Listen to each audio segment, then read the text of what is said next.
Наш эфир продолжает программа «Актуальное интервью». В студии Иван Лазаренко. Здравствуйте. В регионе уже вовсю полыхают лесные пожары. Что становится причиной таких возгораний? Какая работа проводится по защите населенных пунктов от огненной стихии? Об этом поговорим с гостем нашей студии. Это Ксения Рахматуллина, руководитель пресс-службы Главного управления МЧС России по Республике Якутия. Ксения, я вас приветствую. Здравствуйте. Здравствуйте. Наверное, начнем беседу с каких-либо цифр, статистики. Как выглядит ситуация с лесными пожарами на сегодняшний день? На сегодняшний день у нас количество за сутки пожаров не изменилось. Остается 12 действующих природных пожаров.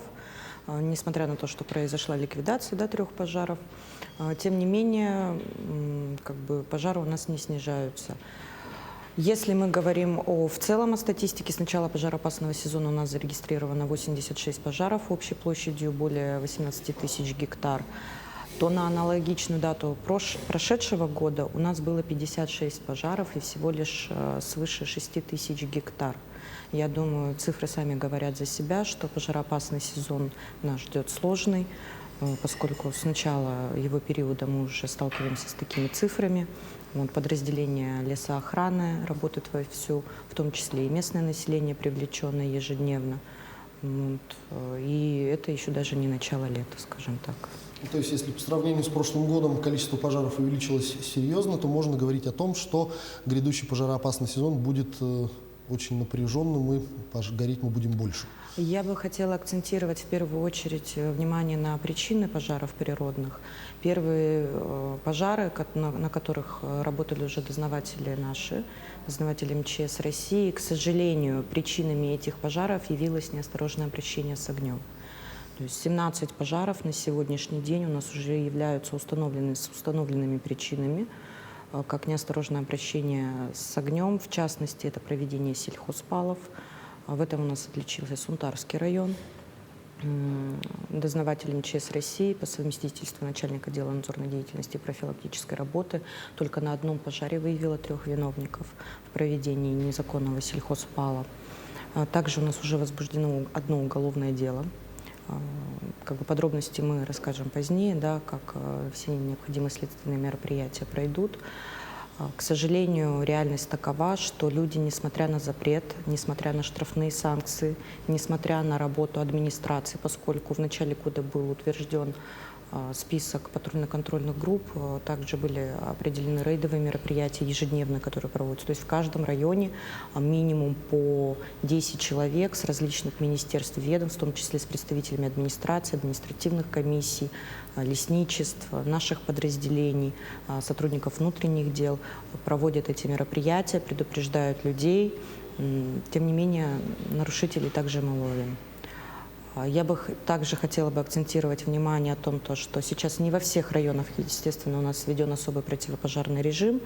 Выезд граждан в лес разрешен, но запрещено разведение открытого огня. То есть если вы хотите пожарить шашлыки, отдохнуть на природе, категорически запрещается использовать открытый огонь, то есть использовать уголь.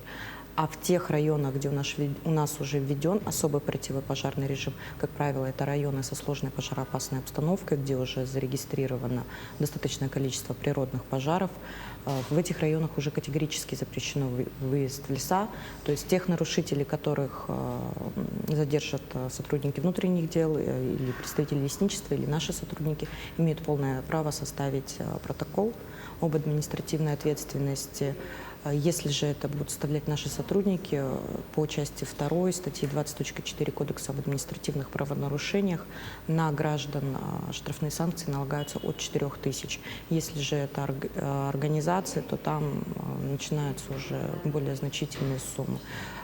Как вы знаете, наверное, очень многие сейчас ввиду эпидемиологической ситуации устраивают корпоративы, свадьбы и прочие различные мероприятия на открытом воздухе, на природе.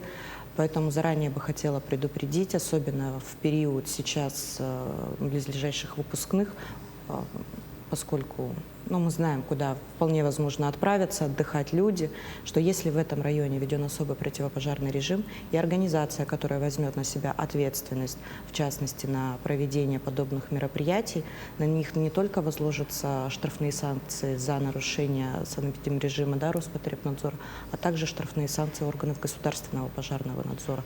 И общая сумма может доходить вплоть до миллиона. Ну и насколько я знаю, если в результате каких-то действий возникнет лесной пожар и будет нанесен серьезный ущерб лесному фонду, то предусмотрена и уголовная ответственность. Да, вы правы, в соответствии со статьей 261 Уголовного кодекса Российской Федерации, если сумма ущерба будет составлять более 250 тысяч, то, соответственно, будут уже наложены, ну, в том числе, помимо того, что необходимо будет возместить ущерб, также гражданин понесет и уголовную ответственность.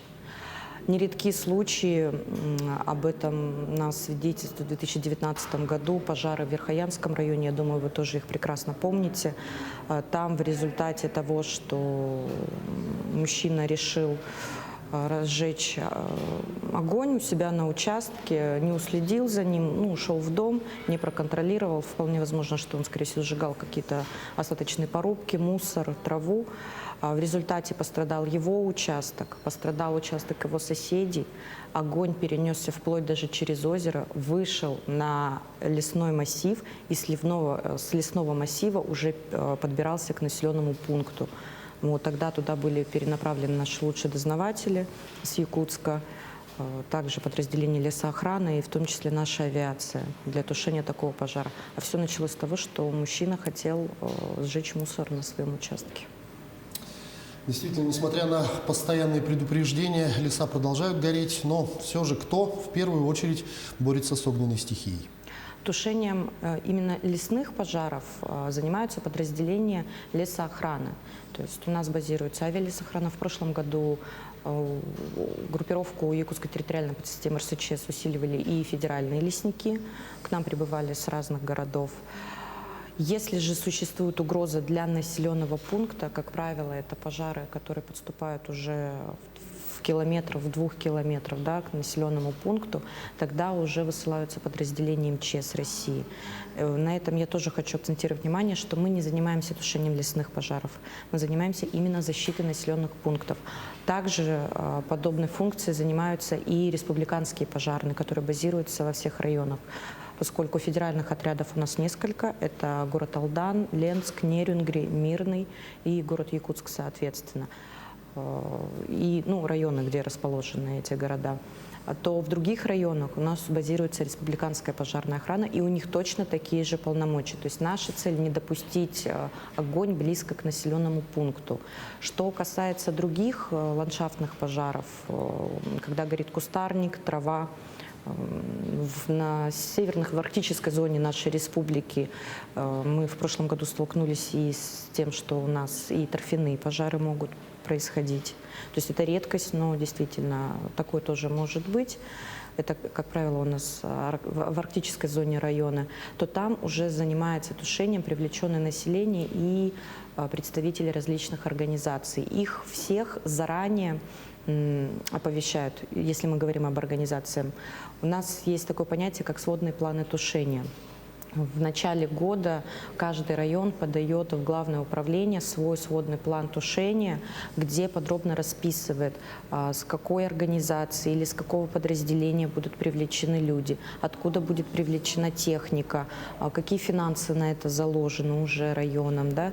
То есть как будет производиться та или иная оплата, то есть какое обучение проходили. То есть мы за этим вопросом следим. Как правило, все эти планы проверяются, корректируются в случае необходимости. Сейчас у нас уже на базе Главного управления МЧС России, в частности, в Центре управления кризисных ситуаций, заседает межведомственная оперативная рабочая группа по лесным пожарам. В нее входят представители различных министерств и ведомств в зависимости от обстановки. Если такая, как сегодня, да, это представители Главного управления и Республиканской пожарной охраны. В случае ухудшения в эту группу уже добавляются различные организации, как с Министерства экологии, с органов внутренних дел, с Роспотребнадзора. Вот. Ну и далее, как бы в зависимости от ситуации, где должно быть принято оперативное решение по тому или иному пожару. Ну, если говорить о сегодняшнем дне, у нас сейчас на особом контроле находится только Нюрбинский район, поскольку там в 10-километровой зоне действует пожар близ населенного пункта Мар. Вот, его площадь на сегодняшний день составляет 80 гектар. Это достаточно значительный пожар. На нем работают представители лесоохраны, а также привлеченное местное население. Я вот так понимаю, что на помощь огнеборцам организованы мобильные группы среди местного населения для неких действий в случае подступа лесного пожара к населенным пунктам. Проходят ли они обучение и готовы ли слаженно помогать в режиме чрезвычайной ситуации, если она будет объявлена?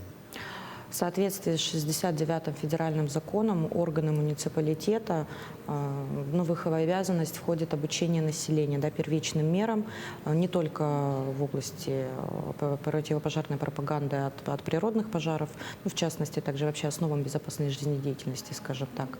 Да, действительно, они проходят обучение, но мы не контролируем этот процесс, это не входит в наши полномочия, это возлагается на органы муниципалитета. Как я уже говорила ранее, то есть создаются сводные планы тушения, при которых, если проще говорить, каждый глава села и каждый глава района должен знать, каких людей он сможет привлечь на время пожароопасного сезона.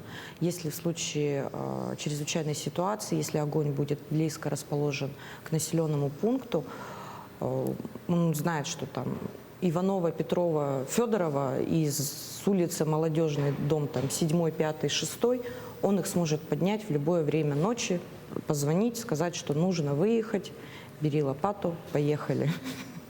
Это уже входит в должностные обязанности глав населенных пунктов? Да, конечно. Это у нас уже давно прописано в рамках работы единой территориальной подсистемы РСЧС. Вот. Кстати, наша республика считается на уровне Российской Федерации одной из лучших, у кого организована эта работа. Руководителем КЧС у нас является глава региона, то есть непосредственно правительство республики организовывает эту всю работу. Я считаю, что несмотря на то, что у нас каждый год сложная обстановка на территории региона, но таковы особенности, поскольку у нас резко континентальный климат, лето хоть и короткое, но оно достаточно жаркое. То есть ни один регион не сталкивается с такими рисками. По специфике природных пожаров мы имеем практически все виды. То есть если мы возьмем, например, пусть будет Астраханская область, у них никогда даже такого понятия, как верховой пожар лесной рядом с населенным пунктом, им даже никогда это в голову не придет. То есть у них в основном единственное горение, которое может происходить, это травянистость камышовая. Да, она у них там тоже обособлена своими сложностями, но тем не менее теми рисками, с которыми сталкивается наш регион, ни один регион с этим не сталкивается. Поэтому действительно у нас работают как в лесоохране, так и в нашей структуре. У нас есть специализированная пожарно-спасательная часть, которая базируется в Якутске. Это именно те специалисты, которые вылетают в командировки в районы, где необходимо оказать помощь населению. Вот они обучены, не один год ездят, естественно, проходят обучение. В том числе, насколько я знаю, наши ребята, когда ездили в районы, они занимались обучением и добровольных пожарных команд, которые базируются в селах. Вот. В каждом селе у нас есть свои добровольцы, которые заранее проходят обучение в Якутском республиканском всероссийском добровольном обществе, вот одном из их филиалов. И впоследствии оказывают посильную помощь как федеральной составляющей, так и республиканской. Ну что ж, будем надеяться, что все-таки пожароопасный сезон этого года пройдет без значительных ущербов для населения и для лесного фонда, естественно. Ксения, я благодарю вас за эту беседу. Огромное спасибо, что ответили на наши вопросы. Всего доброго. Всего доброго, до свидания. О лесных пожарах сегодня мы говорили с гостем студии. Это Ксения Рахматуллина, руководитель пресс-службы Главного управления МЧС России по республике. Берегите себя. Неважно, привиты вы или нет, обязательно носите маски и соблюдайте дистанцию в общественных местах. До встречи в эфире.